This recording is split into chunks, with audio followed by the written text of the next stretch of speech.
Friends, good morning and namaskar. Welcome to my channel, Talent TV. Friends, regularly we are discussing about transportation. We are discussing how different mode of transportation could be beneficial for us. How we can take maximum advantage from roadways. How railway different guidelines could be most beneficial for us. We also discuss about infrastructure investment in railway segment. How we can build PFT, ICD, payable siding, etc. Today we will discuss about a very important concern of Indian Railway, and that is private train running in Indian Railway network. About 15 years back, in 2006, Indian Railway has given permission for private train operators to run their rake in entire Indian Railway network. The reason is very small, because goods traffic is more important than passenger traffic for Indian Railway also. The main revenue earning point for Indian Railway is goods, not passenger. Hence, from that time to till today, a lots of changes, tremendous changes have been made. New guidelines have been issued, more cooperation between Indian Railway and different container train operators has been made. So keeping in that concern, we'll discuss today about how we can take maximum benefit from container train operators, how we can model our logistics in such a way that maximum benefit could be taken from these container train operators, how we can negotiate with container train operators. To know and to do all this, we first thing need is what is the cost actually involved with these container train operators. Cost is the main factor, and it's normal misconception that people understanding that in-lane haulage charge means those charge that is payable by container train operators to railway for engine supply and network utilization is the main cost.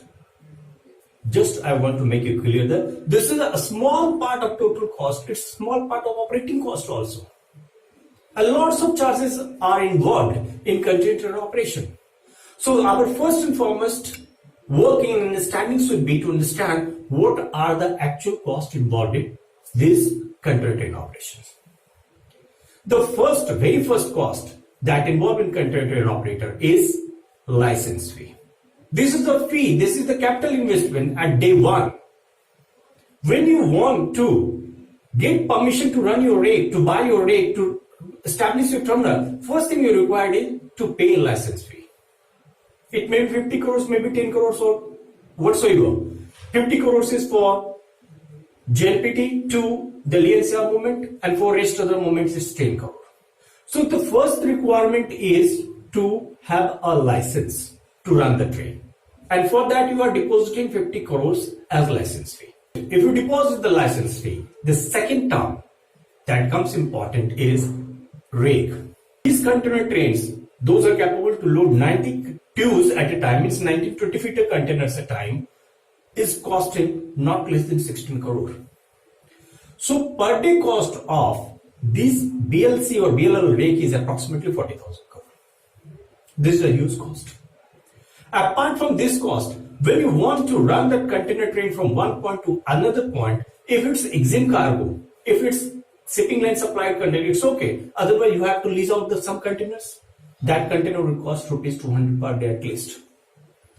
In order to run the rake from one point to another point, one terminal to another point require a terminal. Without terminal, you can't offload the containers.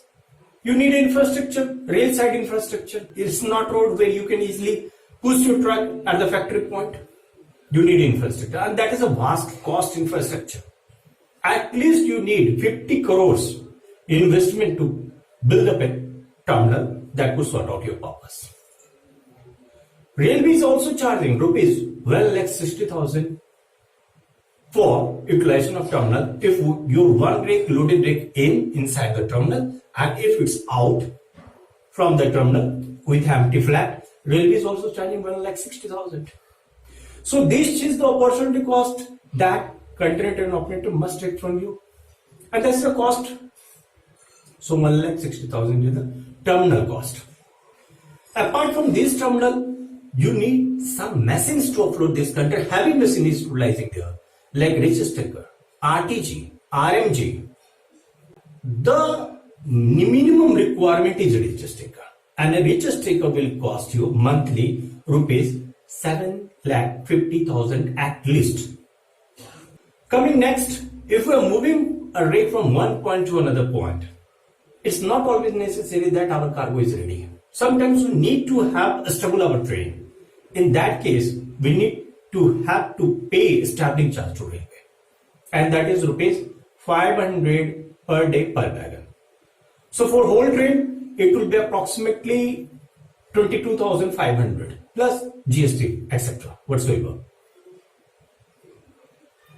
If a rake arrives inside the terminal, there is a fixed time. Inside that free time, you have to offload the rake. If you fail to offload the rake within that time, you have to pay detention charge. And detention charge is not a small amount. It's rupees 150 per wagon per hour. So for whole rake, it will be rupees 6,750 per hour. Costing doesn't stop here. If you fail to, so in a Group A station, if you fail to clear the ground of terminal within 12 hours, you have to pay again ground rate, same as detention charge.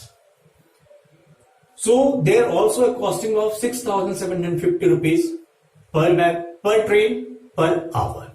And that is a huge cost.